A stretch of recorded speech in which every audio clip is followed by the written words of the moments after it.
Welcome to the Bethel Sundridge Sermon of the Week. Thanks for taking the time to listen. We hope this message provides clarity, deeper insights, and transformation for your life. We hope you enjoy the message.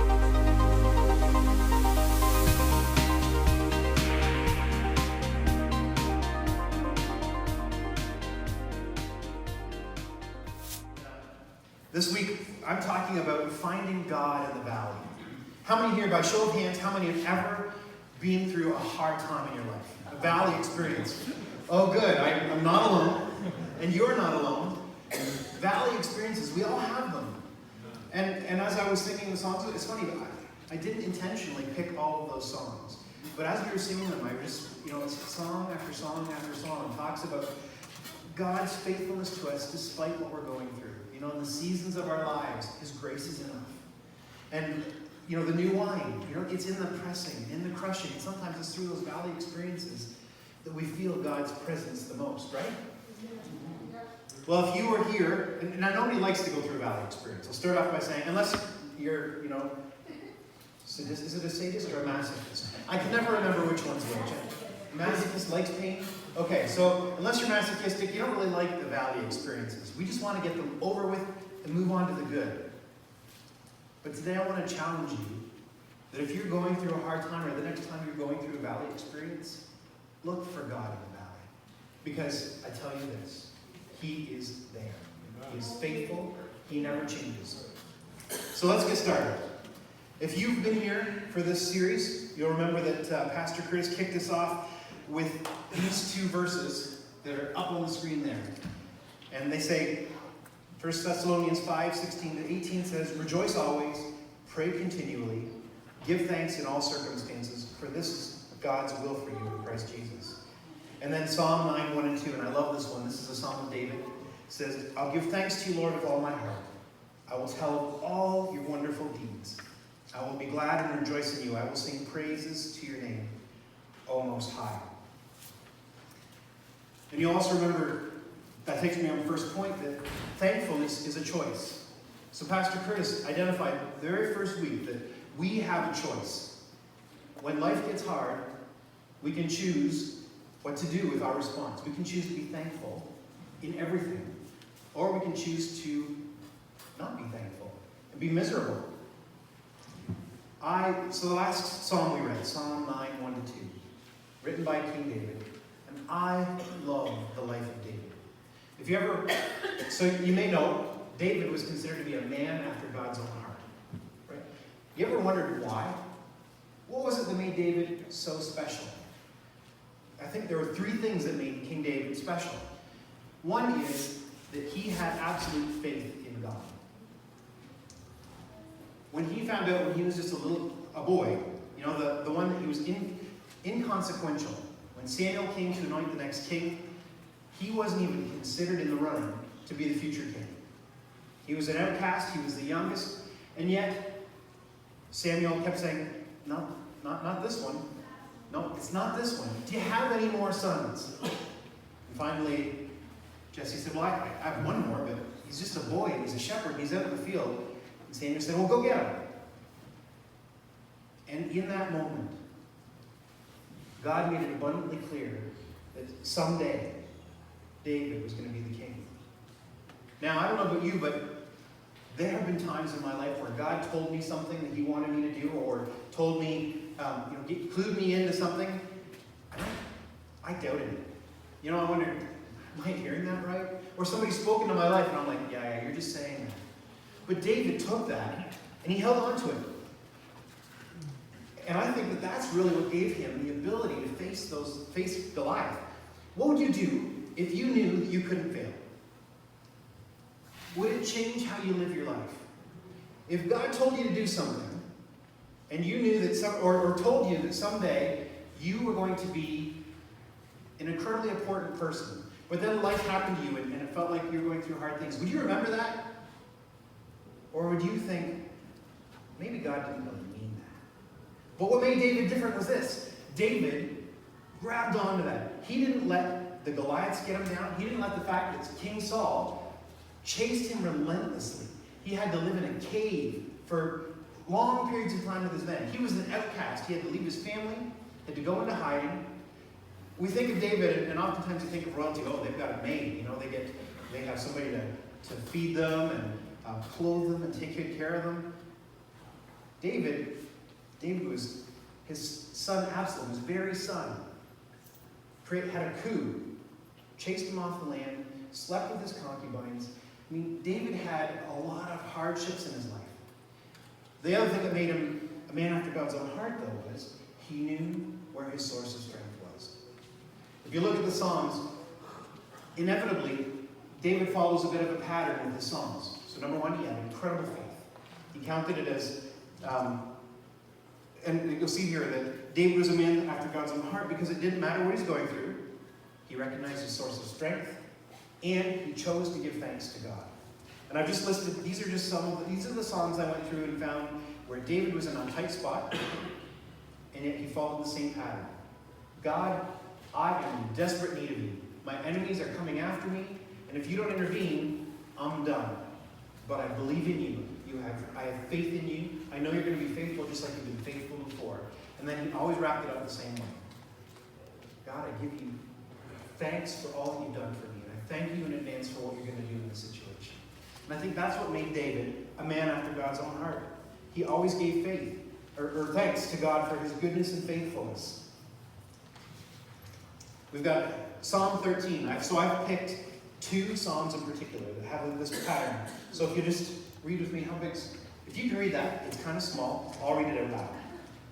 And these are taken from the New Living Translation. Psalm 13 says this. O Lord, how long will you forget me? Forever? I'm going to stop there. Have you ever felt like that? You're in a dark spot. Where are you, God? Are you just going to leave me here to rot? How long will you look the other way? How long must I struggle with anguish in my soul, with sorrow in my heart every day? How long will my enemies have the upper hand? Turn and answer me, O my God, or Lord my God. Restore the sparkle to my eyes, or I will die. Don't let my enemies gloat, saying, we have defeated him. Don't let them rejoice at my downfall. And here's where it changes. This is the part I love. Suddenly he turns, it's like he flips a switch and says, but I trust in your unfailing love. I will rejoice because you have rescued me. I will sing to the Lord because he is good to me. And then Psalm 59, verses 1 to 4. Again, a psalm of David. And this is the time that King Saul sent soldiers to watch David's house in order to kill him. How many have had somebody waiting outside your door to try and kill you? Okay, so David's got one up on you on this one. And yet, in here he says, rescue me from my enemies, O God. Protect me from those who have come to destroy me. Rescue me from these criminals. Save me from these murderers. They've set an ambush for me. Fierce enemies are out there waiting, Lord. Though I have not sinned or offended them, I've done nothing wrong, yet they prepare to attack me. Wake up, see what is happening, and help me. And again, now here's the flip. But as for me, I will sing about your power each morning, and I will sing with joy about your unfailing love. For you have been my refuge, a place of safety when I am in distress. O my strength, to you I sing praises. For you, O God, are my refuge, the God who shows me unfailing love. Did you notice the pattern? So again, he acknowledges the hard time he's going through. God, if you don't do anything, it's not going to end well for me, but I believe in you. Save me like you have before. Thank you in advance, and thank you for all those other times. And I think that's a pattern that we can use in our own lives. Is that when, say if, but it's not if, it's when. When you find yourself in those hard times, it's okay to call out to God for his help. In fact, he wants you to. David did. And David was considered a man after God's own heart. He didn't just say, you know what, I can do this on my own. He always knew where his source of strength lied. And he was faithful to turn to God for help. But then he was faithful to thank God for his help after. This takes me on a second point, that your choice determines your view in the valley. A while ago, I was watching a video from a guy by the name of Neil deGrasse Tyson. How many have heard of Neil deGrasse Tyson here? He's a very famous scientist. He gets a lot of airplay on the media. He is an astrophysicist, but he's also made no bones. I guess he calls himself a reluctant atheist. And here's why so I watched a video one day, and he was saying, here's why I have a hard time believing in God. And he cited this example on a couple of videos I watched, where one time he was saying there was a group of Christians, they got together, and they're having church on a peninsula, and a tsunami came up out of nowhere and wiped them out. How could a loving God cause bad things to happen to good people? Have you heard that question before? Absolutely. Now here's the problem with that philosophy. So, you'll see behind me, a while ago, actually a couple weeks ago, I asked my mom about a situation that our family had gone through. And I said, what was it? Or she said, a comment that kept her going was that you don't form your theology in the middle of a crisis.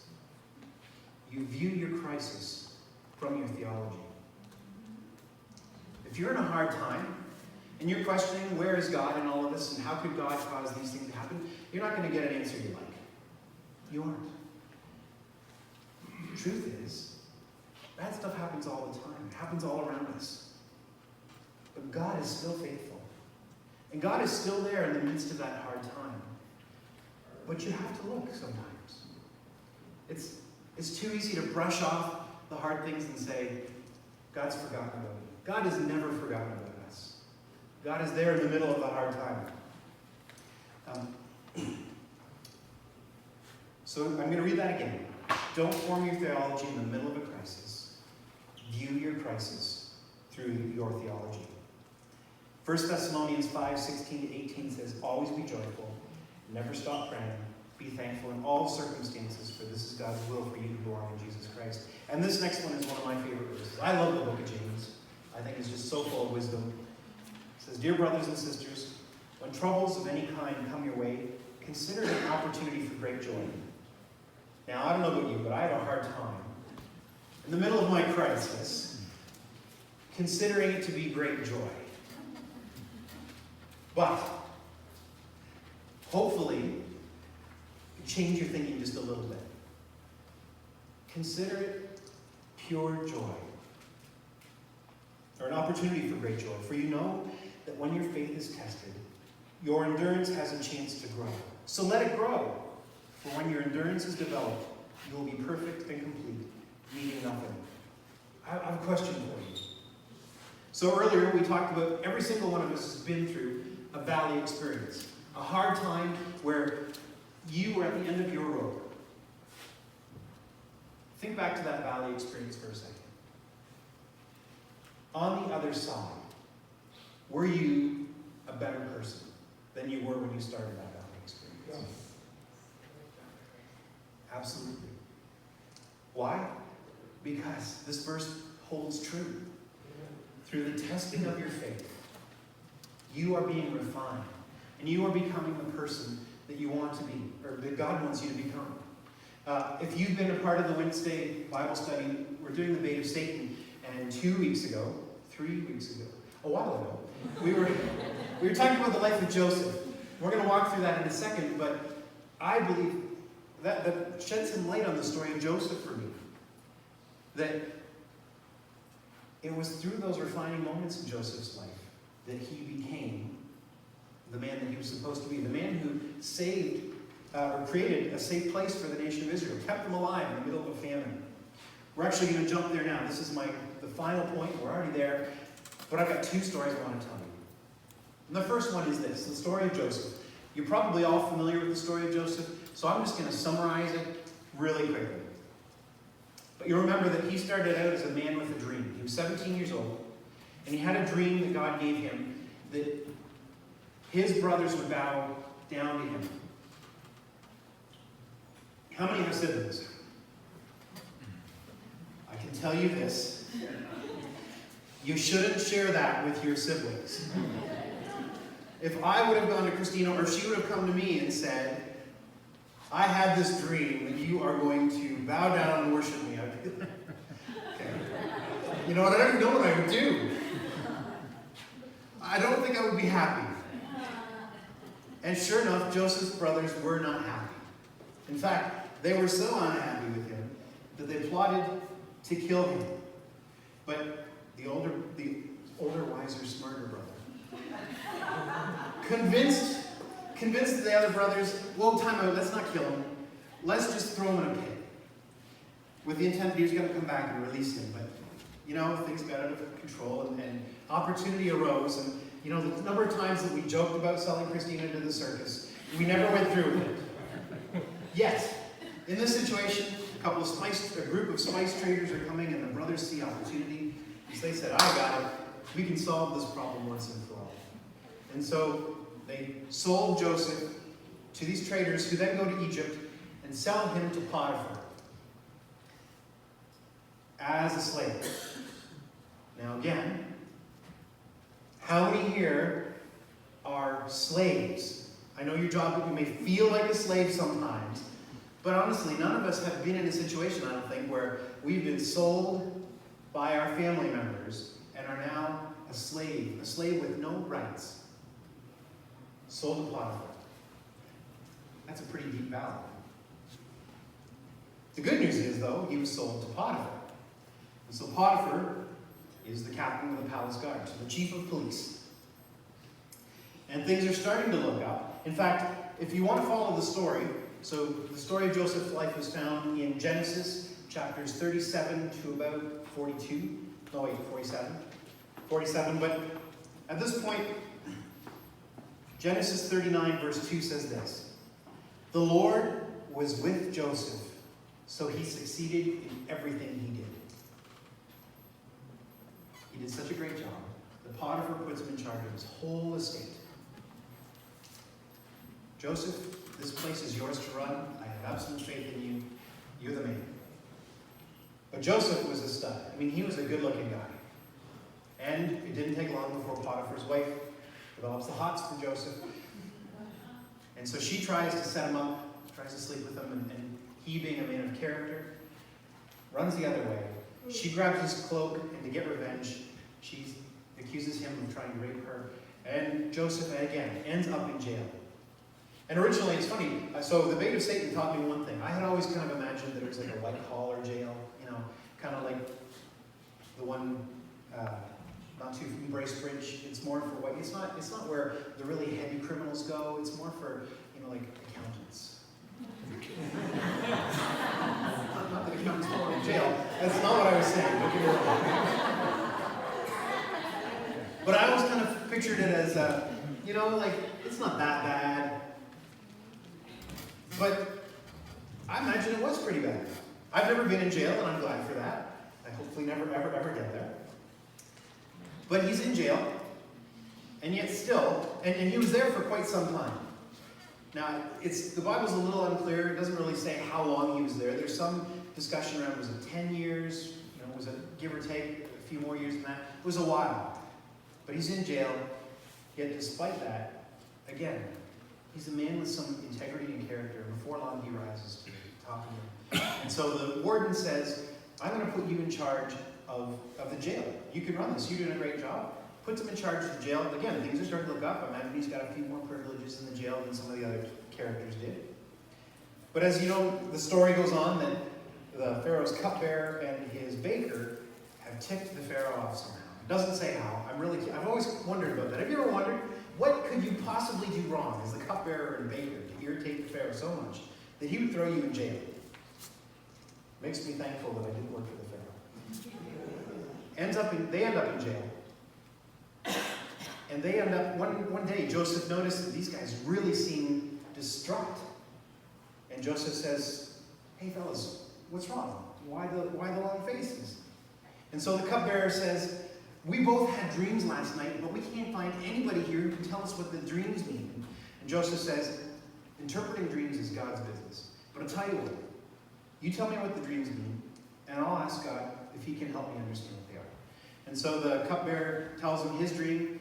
I had a dream, I saw these 3 vines, and I was, the Pharaoh gave me a cup, and I squeezed the grapes into the cup, and I gave it back to Pharaoh, and Joseph says, great news. Here's what your dream means. In 3 days, the Pharaoh's going to restore you to your previous position. And the baker's like, oh, do me next, do me next. That sounds like a good one, I want that one. So he tells Joseph his dream. I had these baskets of bread on my head, and there were 3 loaves, and these birds kept coming down and swooping and stealing all the bread before I could give it to the Pharaoh. And Joseph's like, that's not so good for you. 3 days from now, you're going to die. Oh, great. Sure enough, 3 days later is the Pharaoh's birthday. And he throws a party, and he decides to restore the cupbearer to his previous position, and sure enough, the baker gets the shaft.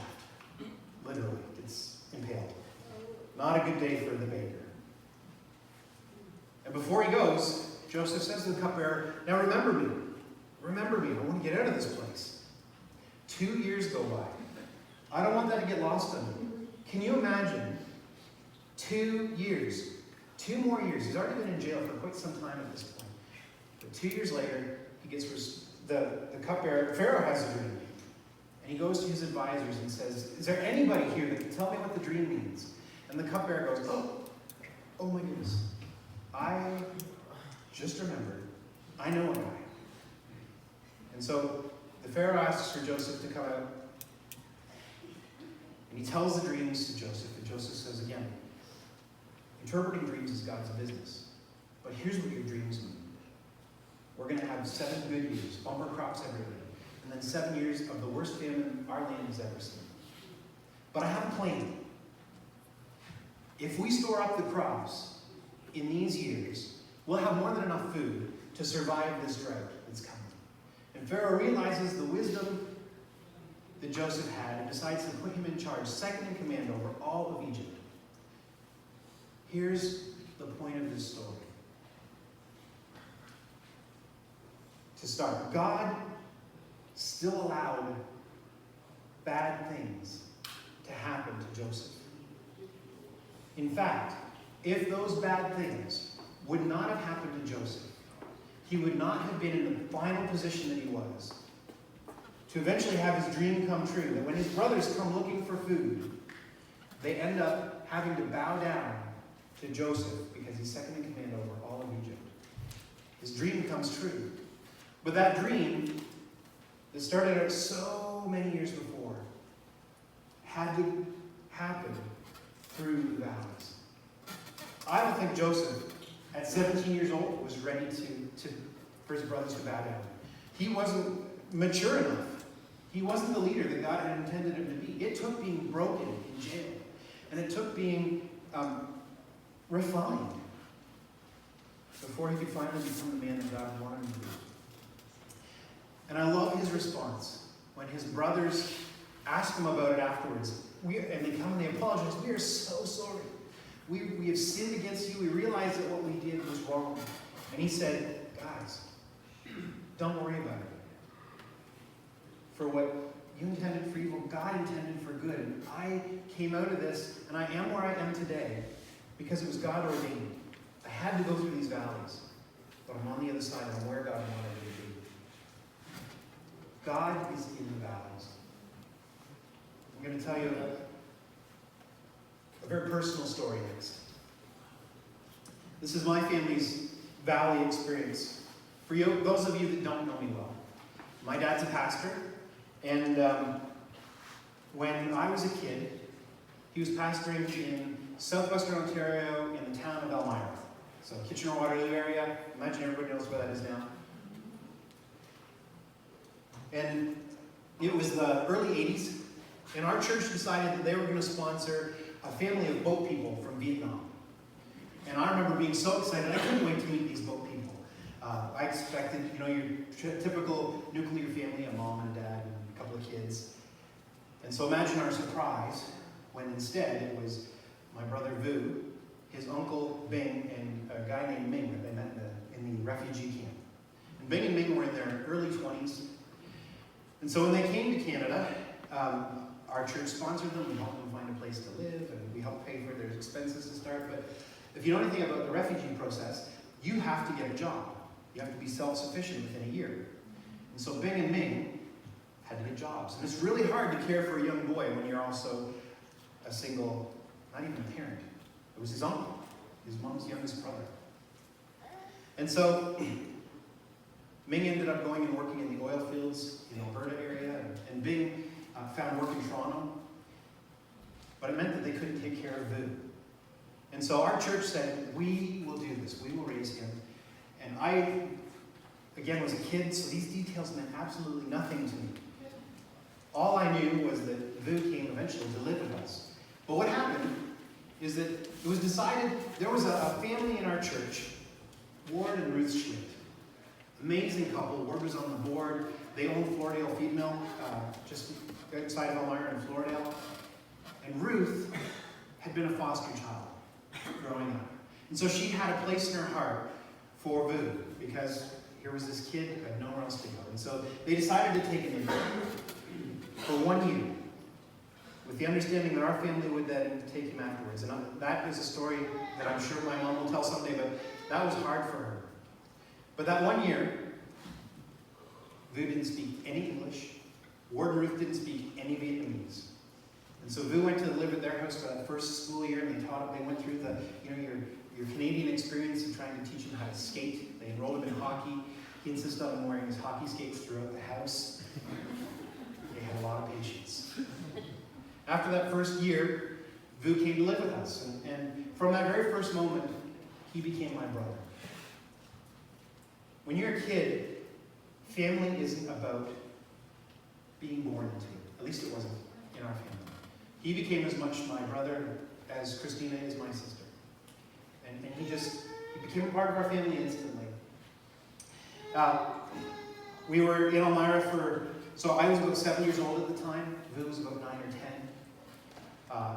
And so it was, he was a welcome addition to our family. Our family grew. We had Brian, because my mom seems to like symmetry, I guess. She said, you can't have 3 kids, you gotta have 4, so we evened out to have 4. And when a couple years later, I guess I was 12 years old, we moved to Tottenham. We were in Tottenham for 4 years. Word of advice, if you're ever going to move and you've got kids, don't move in the middle of the school year. That was really challenging. And unfortunately, so Vu was really great at making friends. But he made the wrong friends sometimes. When we moved to Tottenham, he fell in with a less than desirable crowd. That very first couple of months of school, he got suspended because him and his friends decided to move in a bunch of kindergarten kids.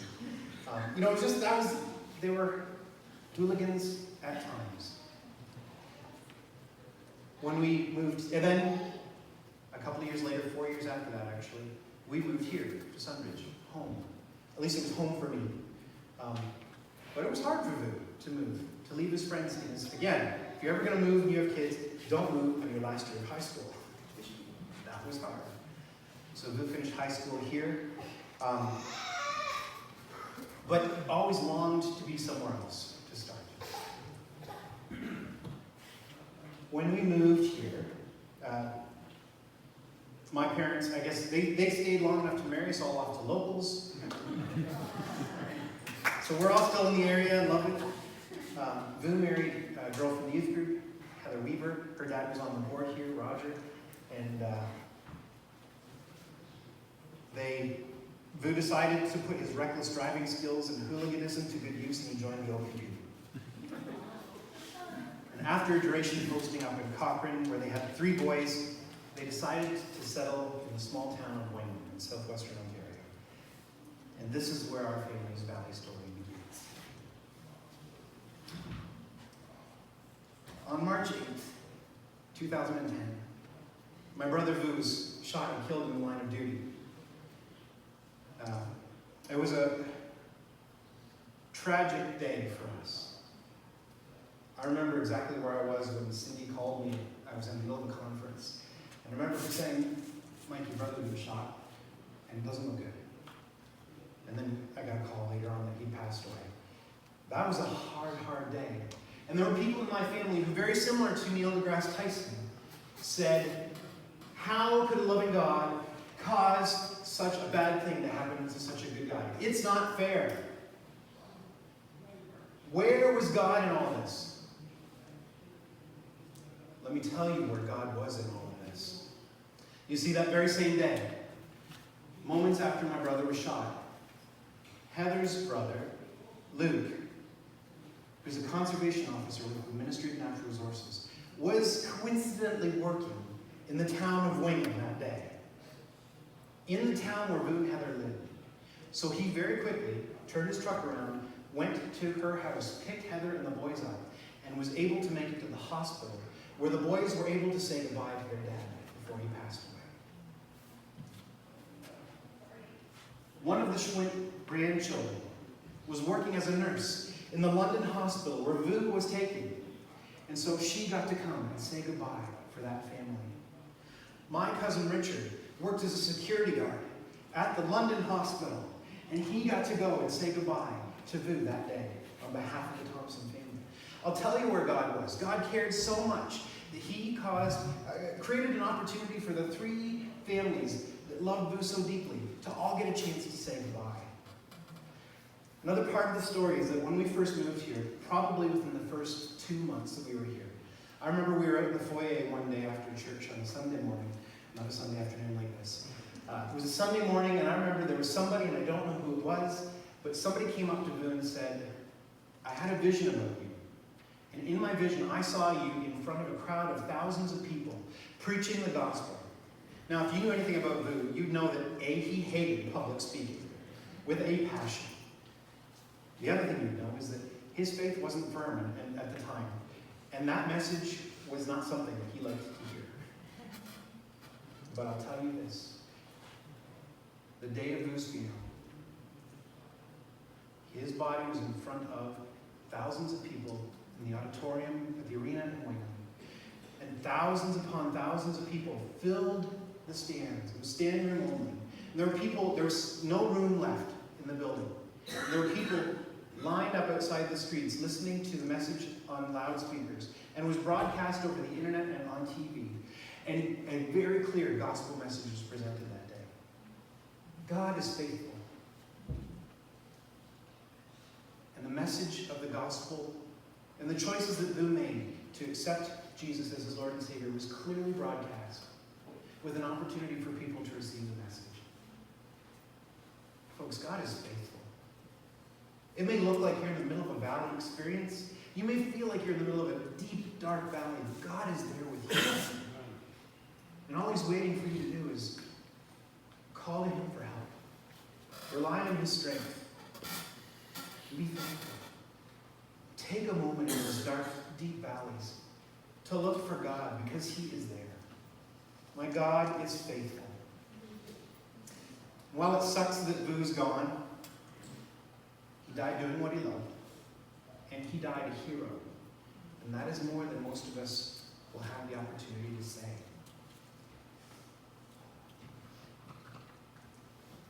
And he lived his life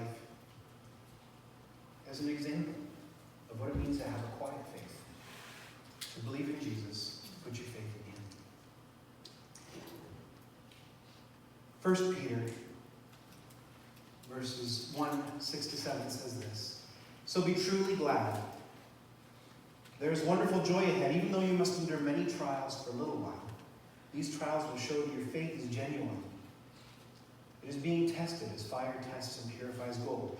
Though your faith is far more precious than mere gold. So when your faith remains strong, through many trials, it will bring much praise and glory and honor on the day when Jesus Christ is revealed to the whole world. God wants to be revealed in your story. And every day we have opportunities to rub shoulders with those around us. And so my challenge is simply this. Curtis laid it out week 1 to find something to be thankful for every day. Then the next part of that was tell your family what you're thankful for. Then it was tell your coworkers what you're thankful for. My challenge to you is this. Look for opportunities to be thankful. And then tell others what it is that God has done for you. Because there's much power in stories of seeing God's faithfulness. I'm going to tell you one that happened to me this morning. Yesterday, I was breaking up a dog fight, and I got bit. This morning, I couldn't bend my fingers. I wasn't sure how I was going to play the guitar this morning, but I prayed and I played. and God is faithful. I can move my hand today. God is faithful. What's your story? How can you use it to share the gospel and glorify his name? Because he's giving you opportunities. Look for them. Why don't we pray together? Dear Heavenly Father, we just thank you so much for your faithfulness. God, you are so amazing. Lord, help us to remember that when we're going through those dark valleys, that you are with us. God, help us to rely on your strength and not our strength. Lord, help us to find those opportunities to bring glory to your name. And give us a boldness through your Holy Spirit to share our story with others.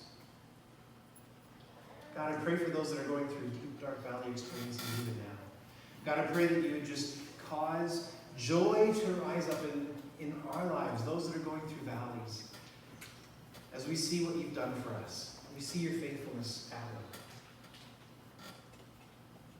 Lord, we give you all the praise and honor that is due your name, because you are great.